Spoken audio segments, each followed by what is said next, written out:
la directiva y por todos los capitanes moros, las abanderadas, y no soy más de fallas, lo sé.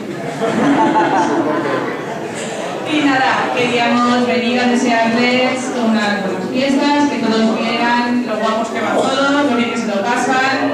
Ahora nos pasaremos unos baños con la música, que aprovechéis para bailar y estar con nosotros.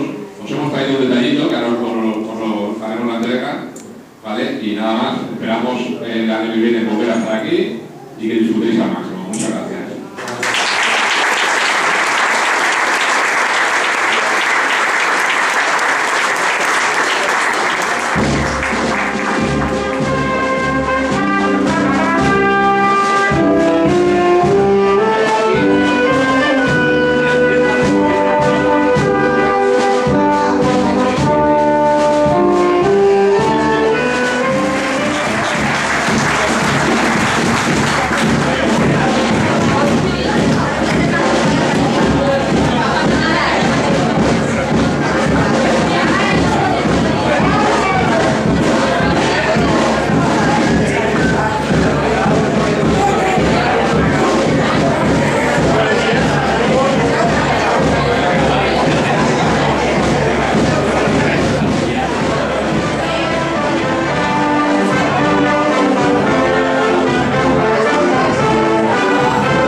Ahora.